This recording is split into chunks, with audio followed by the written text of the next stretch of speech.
estamos aqui, mais um programa, Um Fato, Duas Visões, hoje com uma convidada extremamente querida por todas nós, a professora Maristela Santos Graciani, que está aqui representando os 25 anos da ECA, para você conversar conosco sobre a sua experiência e os 25 anos da ECA.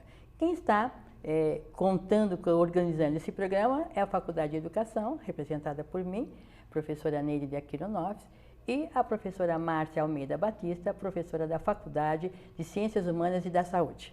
Bem-vindos. Estela, e aí? E aí, então, o ECA, o que é isto? Porque todo mundo fala da ECA. Ou ela é o bem, ou ela é o mal. Enfim, o que é a ECA para você? É uma história de luta que começou com o aviltamento dos direitos da criança e do adolescente. O que é a ECA primeiro? Explica pra nós. É o Estatuto da Criança e do Adolescente. É importantíssimo esse momento de 25 anos, porque muitas pessoas importantes, juristas, educadores, sociólogos, gente das comunidades, etc., participaram da elaboração do grande debate que houve nessa cidade, não só promovida pela justiça organizada, mas pelos movimentos sociais, movimentos sindicais, universidades, da qual a PUC de São Paulo, a Faculdade de Educação e outras participaram efetivamente na elaboração do Estatuto. Então, ele se constrói de uma forma coletiva, de uma forma emancipatória e protagônica daqueles que já atuavam com a infância e adolescência e com os jovens adultos, né, para, vamos dizer, educá-los, para trabalhar com o lazer, com a cultura. E nesse sentido, eu queria saber assim, quais são os princípios essenciais que o Estatuto está pregando? Fundamentalmente, o sistema de garantia de direitos da criança e do adolescente pensa de forma integrada e integradora desse ser humano que vai se desenvolvendo desde de quando está ainda no útero de sua mãe até realmente ele se transformar em alguma pessoa consciente, comprometida, envolvida, alfabetizada e escritora da sua história e da história da sua localidade de habitação, etc. Então, é muito importante o fulcro, formar um verdadeiro cidadão. E como você vê, né, esse momento quase que contraditório, né, a gente fazendo 25 anos, uma data significativa, frente ao que temos vivido hoje em relação à maioridade penal? Incrivelmente, essa questão sempre foi uma luta árdua daqueles que acreditam na vida, daqueles que acreditam na existência humana e que as pessoas são capazes de se reestruturar, se emancipar, conhecer melhor a sua existência física, psicológica, social, das realidades onde moram, onde vivem, onde estudam, etc. E aqueles que querem rebaixar a idade penal da criança e do adolescente, porque colocar para 14 anos, ele está entrando no momento de adolescer, de construir, de descobrir o mundo, etc. Nós que elaboramos o Estatuto da Criança e do Adolescente, quando eu digo nós, muitos dos professores aqui da Universidade Católica foram protagonistas da elaboração, da escrita desse estatuto. Educadores fizeram parte, pessoas da comunidade elaboraram. E por que a gente decidiu de que essa idade era importante? É porque ele já tinha um certo amadurecimento, um certo protagonismo, uma certa visão de si e do outro e da sociedade aonde vivia. Rebaixar a idade é um oportunismo de quem nesse momento está colocando essa ideia que não passará pelo Senado brasileiro, com certeza, porque realmente a luta é de correlação de forças muito grande, principalmente de nós que atuamos na defesa dos seus direitos e na garantia dos seus direitos. Só clarear para o pessoal, rebaixou de 18 para 16 e agora de 16 querem passar para 14. Então você está se referindo a esse rebaixar de 18 para 14? Exato. Né? Que é um absurdo, é uma mas distância muito grande e muito significativa. significativo. Uma certa... a palavra que me vem é incompetência, acho um pouco forte, mas talvez uma certa Desconhecimento. Não ter sido capaz de pôr esse estatuto, de fato, em implementá-lo eficientemente para que isso não ocorresse? Nós temos duas razões fundamentais.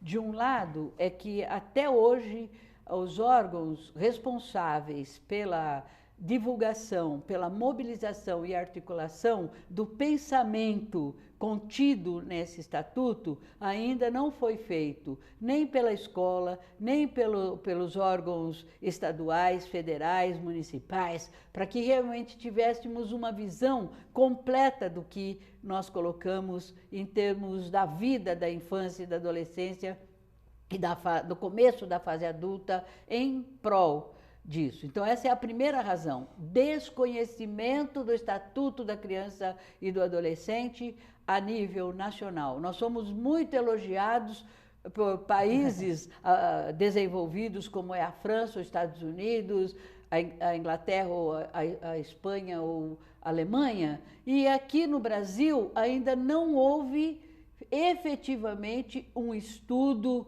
uma socialização de seus princípios, de seus pressupostos e de seus paradigmas, infelizmente.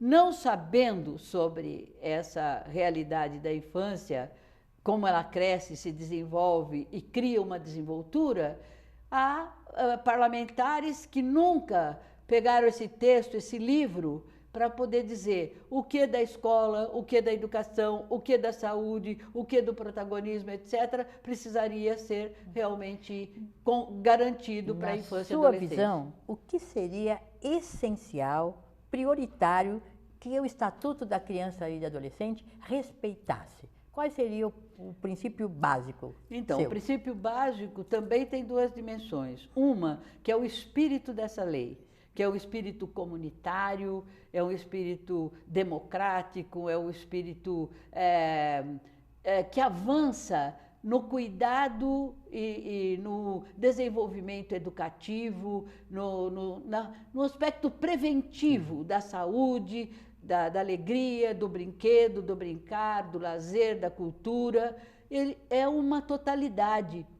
A gente vê a criança no seu sentido holístico, ou seja, bio, psico, social e cultural. Sim. Então, essa totalidade faz com que ele tome importância num corpo que é um livro. E se ele pudesse ser utilizado, os professores sabendo na escola, os assistentes sociais na sua assistência, o economista no dinheiro que precisa ser implementado para que essa política seja consolidada, implantada e efetivada. Ela seria uma referência básica para todos. Para todos, para todos. Essa que é a grandiosidade da totalidade sociopolítica e econômica. Se nós tratássemos a criança e o adolescente e o jovem adulto com todos esses princípios que ali estão no Estatuto da Criança e do Adolescente, nós não teríamos a quantidade de crianças fora da escola, nós não teríamos a questão da violência, a questão do adolescente em conflito com a lei. Seria muito mais tranquilo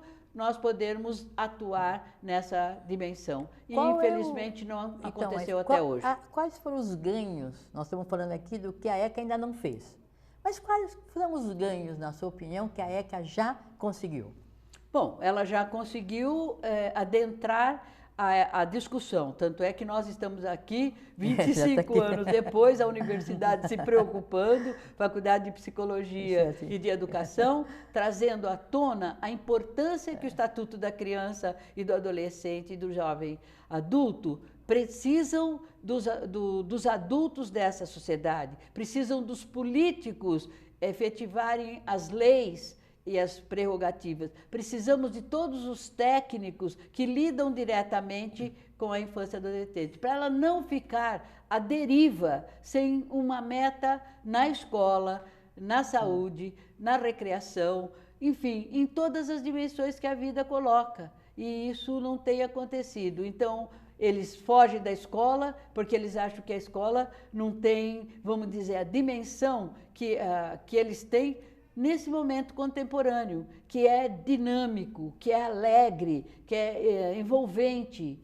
E isso não atende à expectativa que ele tem em relação à vida, principalmente os mais pobres. Os ricos ainda têm outras, ou os mediados, ainda têm outras prerrogativas de ir ao cinema, ir ao teatro, frequentar, vamos dizer, o cinema, a cultura, e ele não tem possibilidade disso. Então, ele está à deriva. Nós precisamos saber que o Estatuto vem para dar igualdade a todos. Eu sei que você conhece o seu trabalho, muito rico, por sinal, né? Em relação às comunidades. Conta para nós um pouco como você trabalha na comunidade em relação a preservar, ou a implantar, ou a divulgar o que esse estatuto. É interessantíssimo ver, por exemplo, o interesse, a disponibilidade de aprender e apreender o Estatuto da Criança e do Adolescente. Então, se reúnem, por exemplo, nas comunidades leste, na comunidade do sul dessa cidade, aqui de São Paulo, ou outro lugar do nosso Brasil, para que a gente possa fazer uma discussão, vamos dizer, pé no chão, de todas as dimensões que o Estatuto traz e depois como que eles poderiam colocá-los na prática, através de uma pedagogia lúdica, onde a ludicidade parte do concreto, seja através de uma dobradura, de um desenho, de um teatro, da música e da dança. E isso é o grande movimento da alegria que esse jovem tem, que está faltando nas outras instituições que ele frequenta. Estela, você, apesar de trabalhar em São Paulo, ser uma professora da nossa universidade, você tem também um contato com diferentes lugares do Brasil. Perfeito. E você também nos disse que esse estatuto é bastante elogiado fora do Brasil, portanto, me levou a pensar que também isso você faz. Dentro do Brasil, onde você encontra uma melhor implementação desse estatuto? Olha, eu tenho a impressão que aonde a pobreza realmente é fincada de uma maneira aviltadora da infância e da adolescência, como é o Norte e principalmente o Nordeste, há um interesse muito grande dos colóquios que a gente participa, não só dentro da universidade, mas principalmente dentro das comunidades, para que a gente leve essa discussão com o público, que faça, por exemplo, oficinas, geradores de reflexão, de práticas, etc. E isso tem favorecido, de certa maneira, que eles se tornem, vamos dizer, protagonistas de uma nova dimensão do conhecimento do Estatuto, porque ele é feito com a base social que realmente atua nas comunidades, atua nas creches comunitárias, nos trabalhos que são feitos até lá. E mesmo os professores têm uma atitude diante disso. A gente vem vendo, né, vem percebendo que tem aumentado significativamente a questão de trazer o Estatuto para dentro dos seminários, dos congressos, etc. Então, a gente também não pode negar que a universidade, por exemplo, eu vejo pela PUC, talvez seja a única universidade que representou no município, no estado e na nação, por mais de uma vez, a sua universidade dentro dos conselhos nacional, estadual e municipal. As universidades estão mais longe ainda dessa perspectiva. E talvez pela PUC ser uma universidade que não é popular no seu preço, mas ela é na sua filosofia, porque aqui tem muitas pessoas que trabalham nas comunidades, etc. Defendendo um pouco a nossa casa, né? Exato. O preço não é tão acessível a todos, mas temos várias bolsas e temos adesão ao FIES, ao ProUni, que torna visível e tranquilo que essas pessoas possam vir aqui. Mas você fez um aspecto aí que me chamou a atenção, né? Porque a gente vive aqui reclamando, porque o governo não faz, porque o secretário não comparece, porque as políticas públicas não acontecem, e você foi, de alguma maneira, mostrando que o lugar onde mais efetivamente essas coisas acontecem é onde as próprias comunidades buscam o seu conhecimento, o seu trabalho, e aí passam a cobrar, sim, de um outro lugar. Né?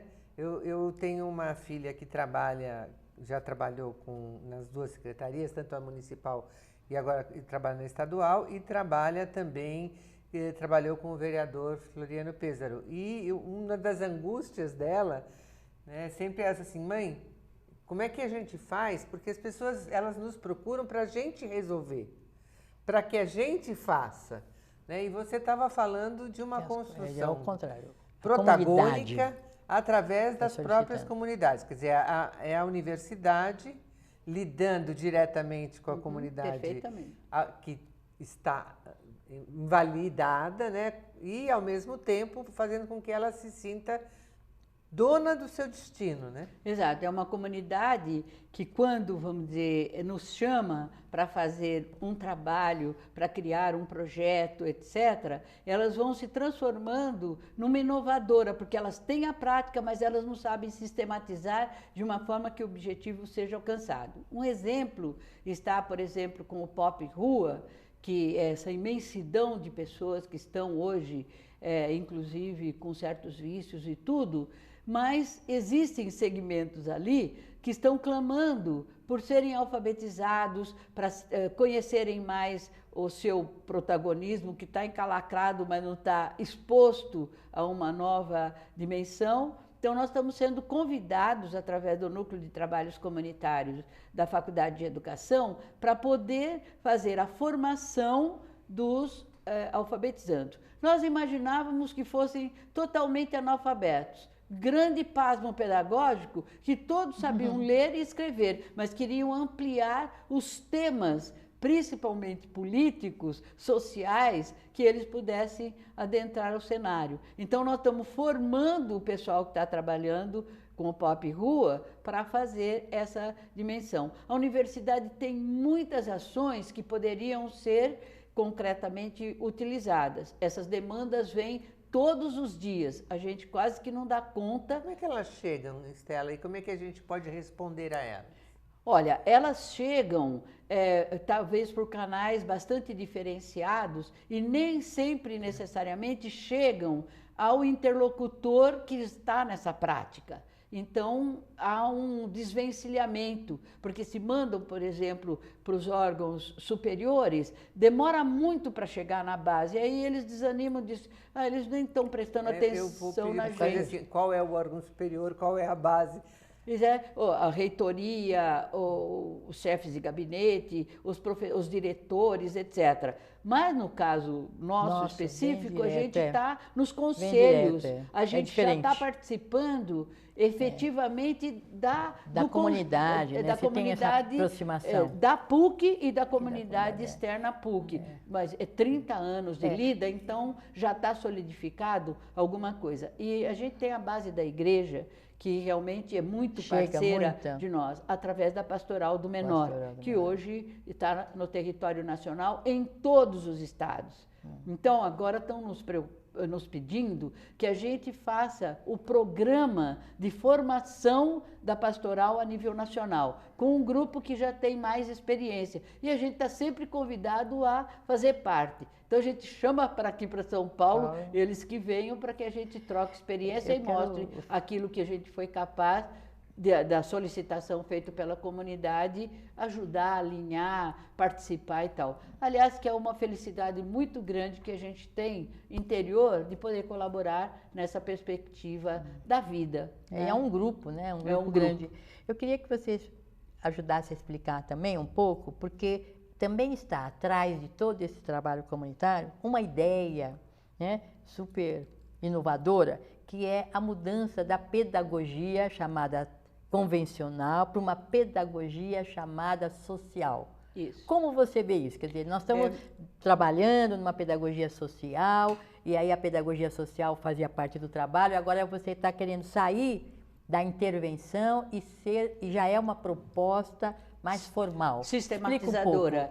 Então, ao longo desse tempo, com uma experiência fincada realmente nas grandes necessidades da população, etc., a gente percebeu que tinha educação popular, educação social, educação comunitária, etc. Tudo isso fazia parte de uma prática e de uma praxis. Nesse momento da história, vem uma outra grande demanda, que é a sistematização teórica sobre a questão da pedagogia. E aí, então, Paulo Freire sempre me dizia, um dia, talvez, quem sabe, oxalá, Estela, você será uma protagonista de pedagogia social. E aí explicou para mim que era a sistematização teórica condensada naquela prática efetiva. E agora nós começamos a dar esse salto qualitativo para que realmente o Brasil, que é protagônico nessa dimensão, muitos chamam da pedagogia social, mas não essa vertida